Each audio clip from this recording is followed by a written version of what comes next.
Go. This is the benefits of economic growth with Morgan Griffiths and Joe Atwood.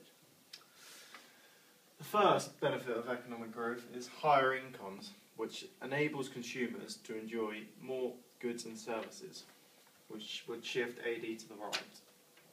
The second benefit of economic growth is lower unemployment. With higher output, firms tend to employ more workers, creating more employment. Real economic growth stimulates higher employment since labour is a derived demand. An increase in real GDP should cause an outward shift in the aggregate demand for labour. Not all industries will share in the growth of an economy. An increase in economic growth leads to rise in demand for goods and services, and therefore there will be a low level of unemployment. Growth stimulates higher employment. The third benefit is lower government borrowing. Economic growth creates higher tax revenues, and there is less need to spend money on benefits such as unemployment benefit. Therefore, economic growth helps to reduce borrowing. The fourth benefit of economic growth is improved public services. Increased income leads to more tax revenue for the government, which in turn can be used for the welfare of the public in form of health and education services.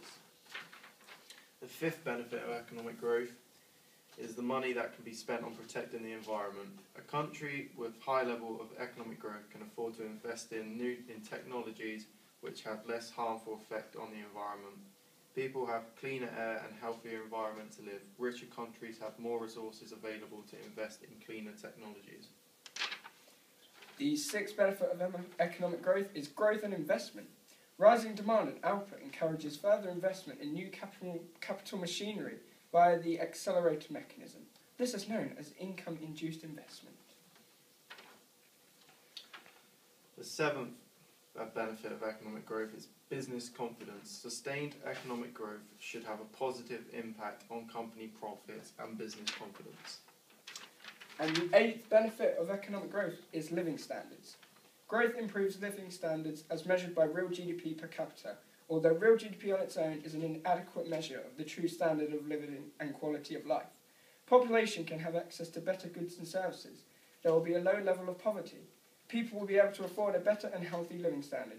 Growth is an important avenue through which better living standards and lower rates of poverty can be achieved.